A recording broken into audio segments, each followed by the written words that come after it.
करूंगा, बिहार के युवाओं को बचाने के लिए ये प्रसाद वितरण करूंगा और इनके समय की इनको जानकारी दूंगा कि अब भी आप मेरी एक बात से मान लो कि आप शाकाहारी हो जाओ।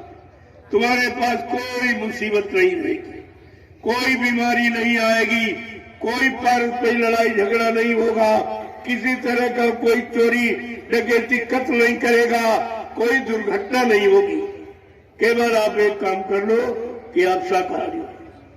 बुद्धि नाशक नशा, जिससे बुद्धि पागल हो जाती, माँ बहन बेटी बहू की पहचान खत्म हो जाती, ऐसा कोई बुद्धि नाशक नशा आप प्रयोग मत करो।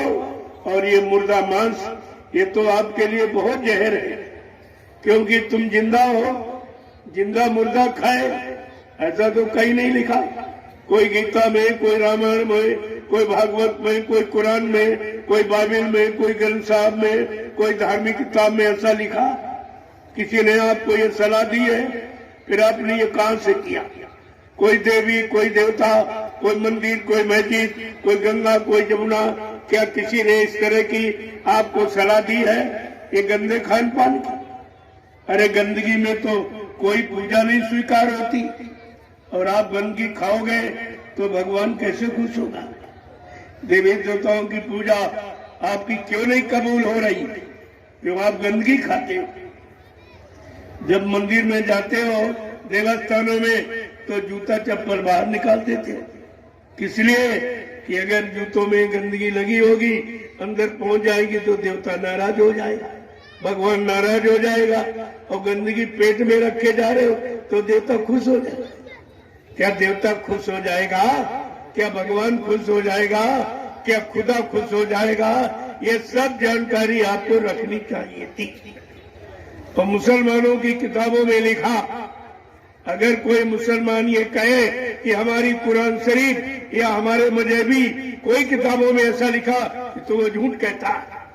मोहम्मद साहब ने कहा, ऐ मुसलमान ईमान रहमान वालो, ये पाक साफ जिसमें ये खुदा की इबादत के लिए मिला है। अगर तूने एक कतरा मांस का डाल दिया तो खुदा से जुदा हो जाएगा, और एक बूंद अगर शराब की डाल दी इसमें तो यानी मजहब से काफिर हो जाएगा। ये शिक्षा फकीरों ने मुसलमानों के तहत, लेकिन किसी मुसलमान ने इसे अख्तियार नहीं किया और ये सब परेशान हुआ। अब देखना किस तरह सफाया हो रहा। अभी तो मैं आपसे कहने आया हूं, पीछे सफाई शुरू है। जो मांसाहारी मुल्क है उनमें एकदम सफाई शुरू हो गई। अब वो राज पूरा खोल के बताते नहीं भारत को, लेकिन भारत हमारा धार्मिक देश है, इसलिए धार्मिक देश के लिए मैं धर्म की सच्ची शिक्षा, धर्म का यानी सच्चा यानी मतलब तरीका तौर आपको सिखाने के लिए आया हूं कि केवल अगर हमारी बात आप मान लें, आप सब लोग सपरिवार शाकाहारी हो जाओ तो सारी मुसीबत तुम्हारे घर परिवारों से चली जाएगा, और नहीं माने तो आगे भारी मुसीबत आ रही है, उससे बचना बचाना बड़ा मुश्किल हो जाएगा। बाबा जी ने पहले ही कहा था, अगर तुमने हमारी बात न मानी और संत महात्माओं की बात न मानकर आप सब शाकाहारी न हो पाए तो 12-12 कोस पर कोई एक चिराग जलता नजर आएगा, इतनी जनहानि हो जाएगी, इतने मकान खाली पड़े रहेंगे, कोई रहने वाला दिखाई नहीं देगा। जो आज आप 1-1 इंच जमीन पे झगड़ा करते हो, इन मकानों में कोई रहने वाला नहीं मिलेगा, इतनी जनहानि हो जाएगी। ऐसी कठिन समस्या को देखकर संत महापुरुषों ने आपके बचाने का ये निर्णय ले लिया कि चलो एक बार देशवासियों से फिर से प्रार्थना की जाए, शायद प्रार्थना मान ले और ये लोग सपरिवार शाकाहारी हो जाए तो ये बच जाए, इनका परिवार बच जाए, बाल बच्चे बच जाए, घर गृहस्थी बच जाए, सामान बच जाए।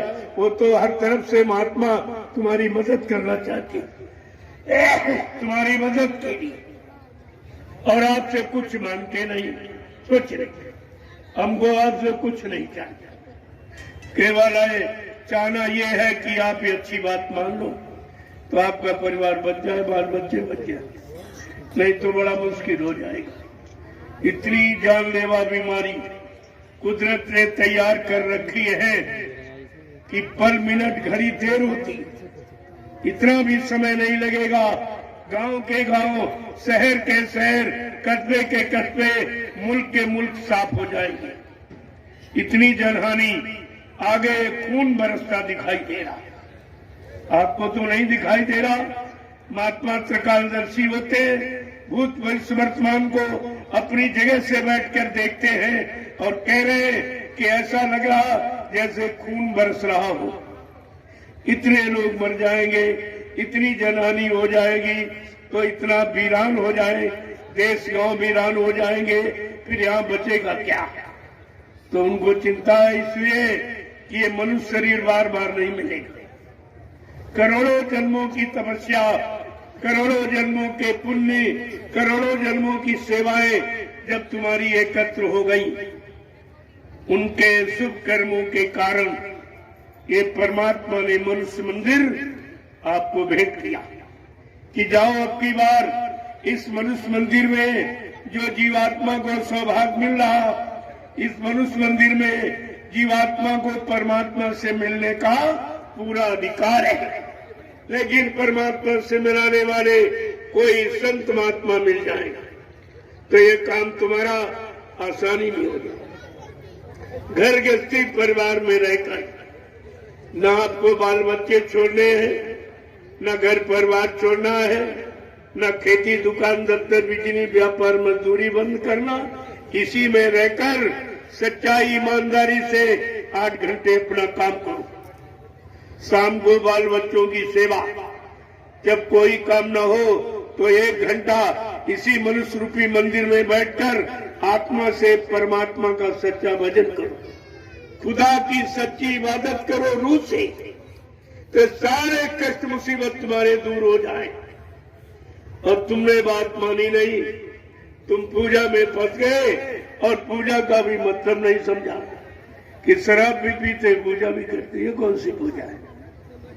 मांस भी खाते, अंडा भी खाते, पूजा भी करते, गंगा नहाते, तीर्थ मृत्यु जाते, ऐसे कुछ होने वाला नहीं। गंदगी में कोई पूजा स्वीकार नहीं होती। और तुम ये गंदा खान पान करके अपना श्रम समय पूंजी कितनी आपने खराब की और पूजा से कुछ नहीं हुआ। जिन लोगों ने पूजा की शर्त बताइए आप, क्या जिसकी पूजा की वो मिला आपको? कोई आज तक देवी मिली, कोई देवता मिला, कोई भगवान खुदा गाड़ आपको मिला?